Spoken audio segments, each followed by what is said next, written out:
Hello and welcome to this week's edition of the Horror Debate. I'm Michael Mandy, and with me, Rowdy Jeff. Whoa, whoa, whoa. Oh, I'm sorry. Hey, man, we are back. Yes. We have a movie this week. If you're not familiar with that little ditty that I was doing, that is a song that is basically the title of the movie we're doing. Yep. How you like those? How you like those apples, Mike? Don't Be Afraid of the Dark. I'm not. By YNT. Oh, wait. No, by Katie Holmes. That should be Don't Be Afraid of the Tom. Don't be afraid of the Tom. No. Be very afraid of the Tom. That's what you want her to be. Yeah. Don't be afraid of the E-meter. Yeah, that's right. Well, don't be afraid of the freaking dark, Mike. I mean, this thing, I saw the trailer for this before with another flick that we caught, and it's, again, a little bit of that same thing we've talked about real recently is, like, giving stuff away in the trailer. You know, like some of the jumps and scares. I was a little disappointed because they showed at least one major one in the trailer. See, I never saw the trailer. I'll be totally honest. For some reason, this movie flew under my radar on all the sites that I go to and all the upcoming films and releases and previews. I just knew it was a film with Guillermo del Toro's name attached to it and Katie Holmes. And then that's all you need. Yeah. As long as you got Katie, you're good. Yeah. Well, my opinion. Your opinion. You know, I mean, But so that's she makes me happy, Mike. Yeah, and I just knew it was a remake of a made-for-TV movie that I probably saw back when I was 5 or 6 years old. I'll be honest, I don't remember anything about it. Yeah, it was called Gremlins back then.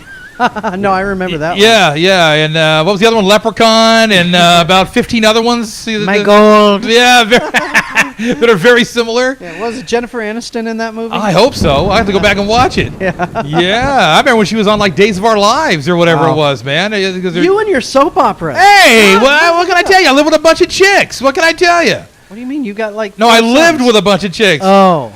I thought you meant now I'm married. I got more guys than I have girls, but I'm telling you, hey, I know my Days of Our Lives classic. If they want to watch soap operas, that's cool. Yeah, hey, I don't have a problem. It was good, man. You had good-looking chicks in there. It was eye candy. I mean, who cared if the script sucked, right? All right, so what's the basic plot of this movie? Well, I mean, this is kind of a neat little setup. Why did they steal the song from YNT? Yeah, they didn't steal anything. We just borrowed it. I know. It fit. You've got this old house mansion kind of deal going on, and you've got Mr. Blackwood, who I basically started singing. Not Mr. Blackwell. Well, that's what I was going to say. I started singing in the theater. You're not well, Mr. Blackwood. The Elder, man. I mean, how many Elder references have we done in our debates, Mike? Not that many. Might be the first one, right? Yeah, we're old Kiss fans. Even Kiss fans don't quote the Elder. So, well, anyway, you got this big house that this dude is going to renovate, and basically back in the day, the guy who owned it, Mr. Blackwood, about 100 years ago, he lost his son in basically like the furnace. His son fell down the furnace, and he is begging for these entities to give his son back. And at the movie beginning, you don't really know. You just hear lots of little whispers and stuff. And so, but see, these things that are in the furnace, they have a fetish for teeth. Yeah. So he's down there with no grill, right? He's got no teeth. He calls his maid down, right downstairs, trips her on the way down, and knocks her grill out, so he can give the teeth to the gremlins. Yeah, they're kind of like mice with monkey faces. They were kind of cool. I wish they were bigger. And they spoke. They were cool. They whispered a lot. They knew people's names. Oh, it was beautiful. I like that. That was cool in the surrounds and everything. I was digging that.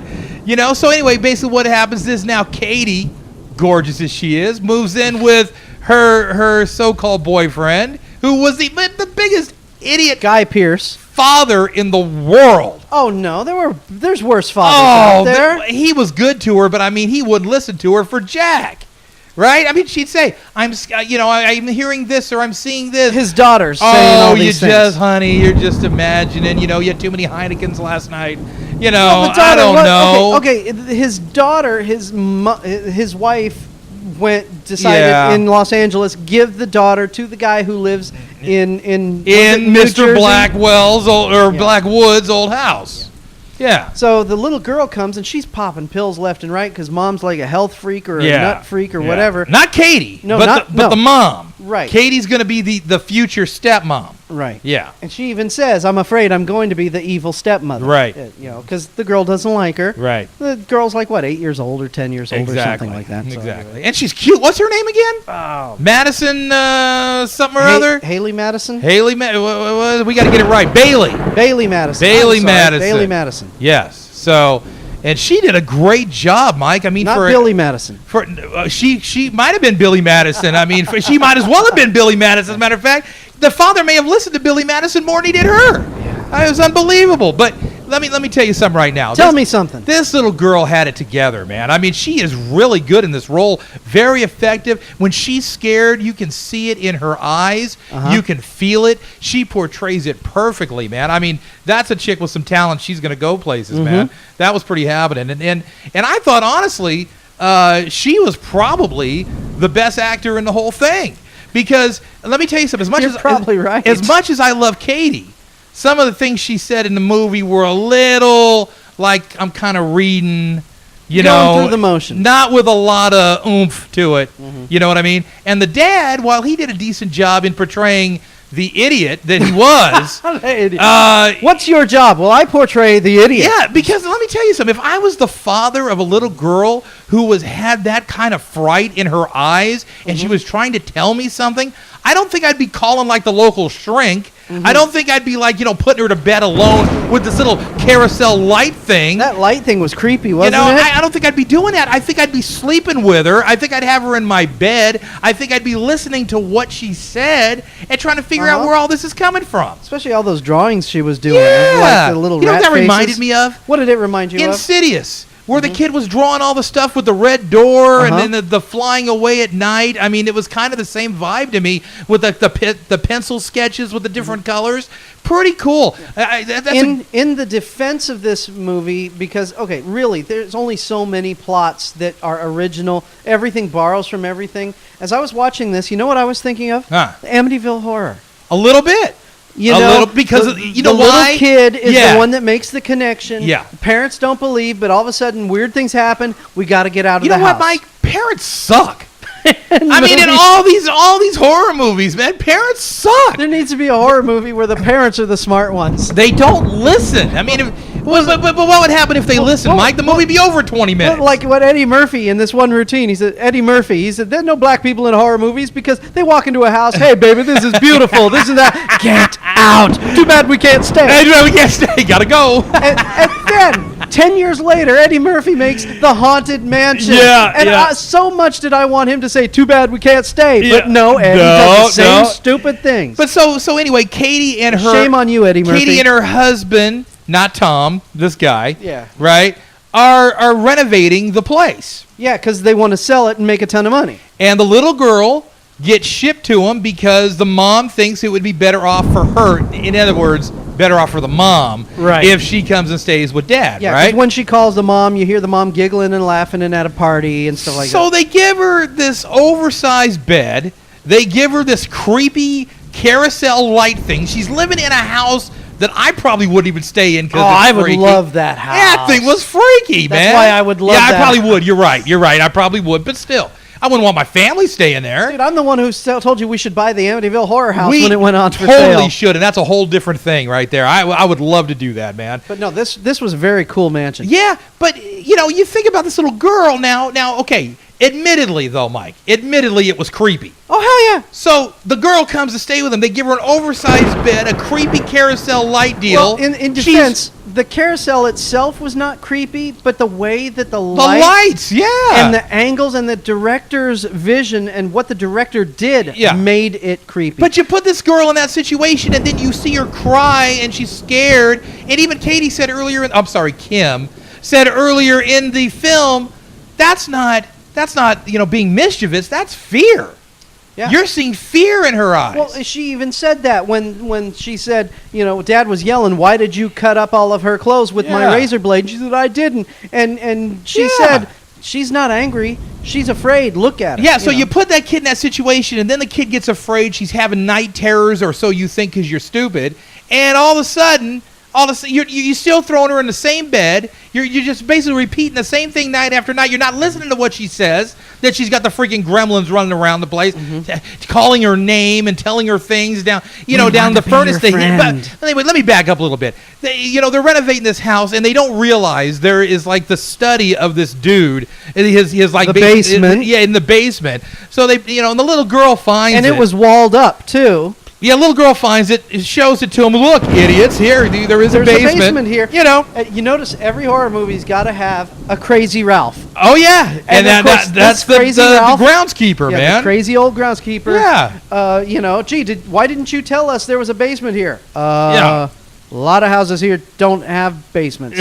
Don't go in there, though. But so, of course, she's drawn to it, right? And they go down, they look at it, and they see where there's this, like, furnace thing, right? But the trippy thing about this furnace is it goes up and it goes down. I mean, there's like, Yeah, there's a big tunnel leading down. Yeah, so and that's where these things are living anyway.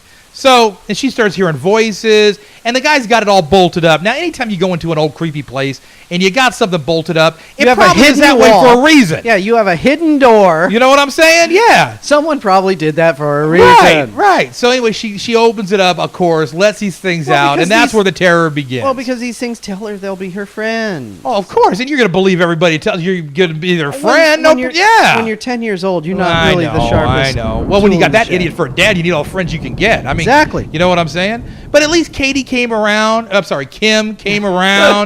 and started trying to figure out, why does this chick not like me? What's going on? Because they had a really contentious relationship when it first started. But then she started getting the vibe that, you know what? She's seriously scared. She's telling the truth. There is something going on here. Whether she's misinterpreting or not, I got to get to the bottom of it.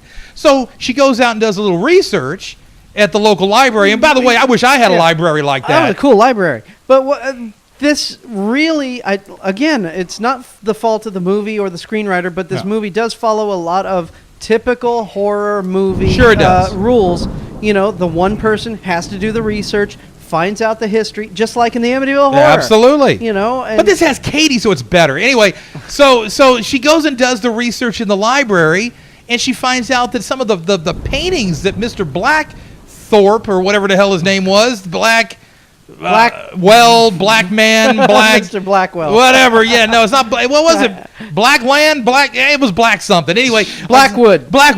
I should have remembered that. Anyway, so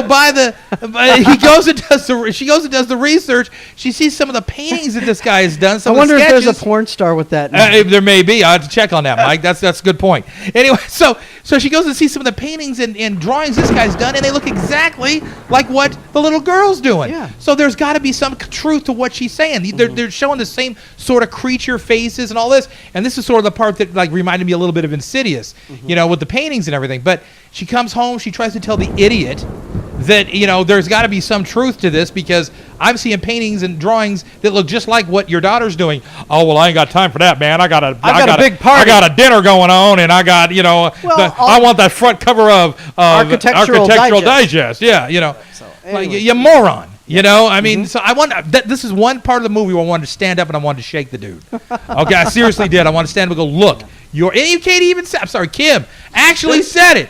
She actually said, she goes, this is your daughter. We're talking about. What did she say? She said, this is your daughter. No, the way you said it. Oh, this is your daughter. One more time. This is your daughter. Now,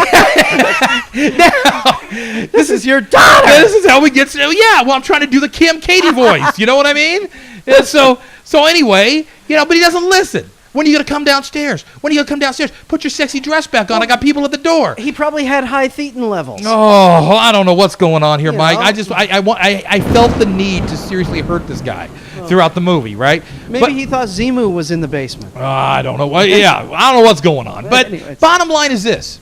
This movie had a lot going for it. Oh, it was directed by Troy Nixie, who'd never directed anything of a movie before. Yeah. Now, I knew that Guillermo del Toro's name was attached to this. I thought Guillermo's the one that directed it. I was wrong. Yeah, exactly. After, I saw Guillermo's name. That's easy for you to say. Yeah. Guillermo's name as the writer and as a producer.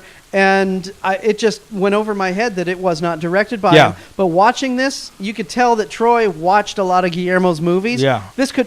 I thought this was directed by Guillermo too. Well, let me tell you something. Guillermo's getting involved in video games too, and this is going to be some cool stuff. Well, he also did Hellboy. This dude, I mean, he's got a proven track record. This dude's going to be great if he goes into gaming, right? I mean, making storylines for games. Well, have you seen? I'm pumped for it. So, if you like Guillermo's movies, you'll like this movie because this has got his fingerprints all over it, and that's a good thing for me. Yeah. Have you seen any of them? No, I have not. I started to watch part of Pan's Labyrinth, and I kind of got lost in it a little bit. You got to start from the beginning and write it all the way through. But the same thing with Devil's Backbone. I was going to say this, though. I was going to say this about the pacing of the movie, because this is what Guillermo does, and this is why we thought it was directed by him, or it could have been, because the pacing was very plotting.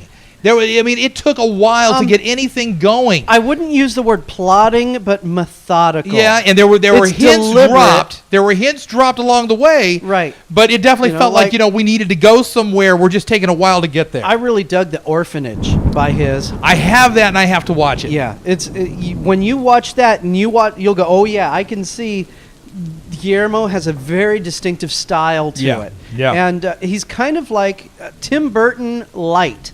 Because Tim Burton is way out there with everything. Guillermo has those, but it's more easily digestible, I think. Right. But yeah, his films are slower paced. Yeah. But it got where it was going. But they get there, and at the end of the movie, you go, wow, I see why it was. Yeah. It was sufficiently creepy. That's a term I've used before. This was sufficiently creepy. I dug this movie. Just the way that it was shot, in the perfect angles, atmosphere, and everything was just right on the money. Of course, part of that atmosphere was Katie, so it couldn't have gone wrong. One thing that I thought was really cool was when near the end of the movie, when Katie is walking down the dark hallway. Kim.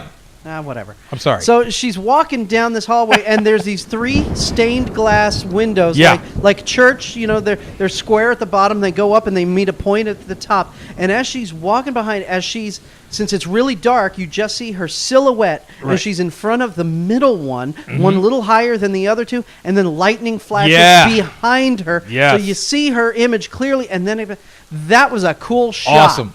That was a cool shot. I just went, ooh, he took time to make that one right. Yeah. That's the way this movie is. It's slow, methodical. The director, for a first-time director, showed a lot of control. Starting to get a little bit towards the middle to end of this movie. I started to feel the stupid stick just starting to come out of its sheath. It did not come all the way out. It just started to come out because now we got gremlins rustling around with, like scissors and knowing how a car works. Foreign objects. Knowing how to work the garage door opener. I spent one to turn around and go, woo! One of the horsemen. Pull a foreign object out. This guy. I mean, it started to get a little silly, Mike. Started to. But then it went back. It caught itself and went back, and it saved itself because I was starting to get a little antsy there, going, oh no, don't do that. But that and the final scene. Yeah. That I thought that was so far beyond belief that you're not even going to try. Yeah, I wish that final scene where they put the paper on the front porch. Yeah. No, just leave it there and end the movie there. Yeah. Cut the last 30 seconds of that movie I agree because it was cool. It was a neat little wrap up. And we're not going to give it away. It was obviously a manufactured last 30 seconds. Exactly. And it should have been more of a shock. Right. In my opinion. A shock or just a close. Yeah. I prefer a shock. Yeah. I would prefer a shock in this movie. Because this movie didn't have a lot of shock. It had like two good jump scenes that I remember.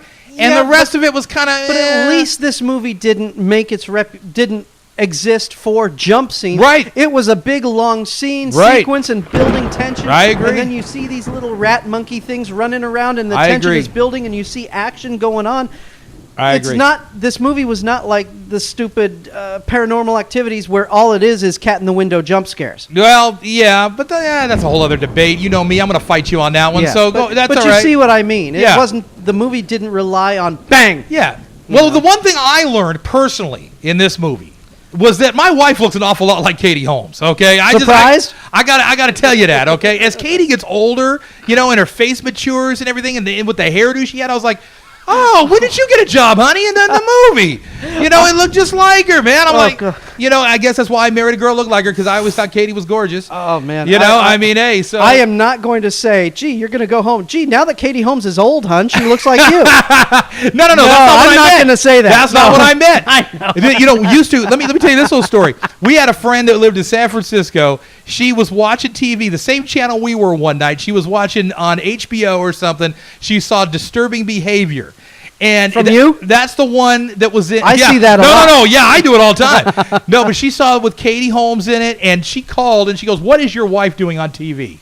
And I thought that was just the funniest thing, because it's like, yeah, you're right. Really started to look at that. But anyway, I don't have a bad thing really to say about this. Honestly, it caught itself when it started to go off the rails. Mm-hmm. It was a good story. I wasn't like giggling through it, going, "Oh, how stupid." Uh-huh. There was a couple scenes where I was like, "Oh, come on." But beyond that, I liked it. Yeah, it was almost like it was horror light a little bit. It wasn't like hardcore horror. But it was enough to get you jumping, enough to get you moving. It was like old school haunted house. Movie. Yeah. 1960s. This is a throwback. Early 70s haunted house film, kind of like The Changeling. I agree. This is a throwback, and it's a welcome throwback. I mean, this is quality stuff. I mean, just watch something like this and compare it to some of the stuff that comes out, the newer stuff. And you'll see where the quality line is, man, on stuff like this. Obviously, this was not done in sharp focus with shaky camera everywhere to pretend that's action. This was classic stuff. Yeah. And I think the director, Troy Nixie, showed a lot of control over the camera, the pacing. Bill Bixby what? Troy Nixie. Oh, Troy Nixie. Oh, yeah. Okay. Gotcha. Poor Bill. Yeah. Sorry. I thought that's what you said. I was about ready to Hulk up. Anyways, I enjoyed this. 4 stars, even though it had a kind of recycled story. I don't care if you recycle a story, Mike. But the technical prowess behind the camera and the lighting and the general storytelling, I had a blast. This is a great movie to watch with your preteen or teen kids at 10 at night and with a bucket of popcorn in front of the sofa. I agree, and I'm going to give it 4 as well. I would have given it 6 for Katie, but I'm going to drop a couple off of there. The bottom line is that this is classic horror. This is the way it should be done, people. From the shooting, as far as the way everything looked, the atmosphere, the setup, the pacing. Everything was right on the money for this particular type of story. When it started to go off the rails, it caught itself, kind of came back.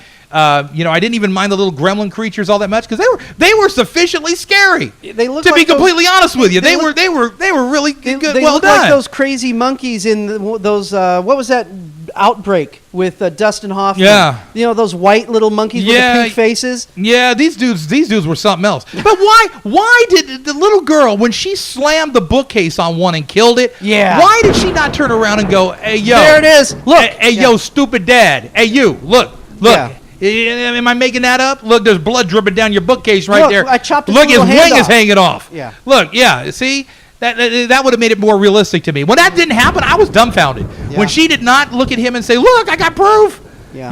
I was just absolutely dumbfounded. But that's why I'm taking it out, giving it to a 4-star. But still really good stuff. And I agree, man. I would let my kids watch this, and I bet you they'd have a great time with it. Yep. All right. I'm Michael Mandy. He's Rowdy Jeff. We'll talk to you next week at the Horror Debate. Yeah!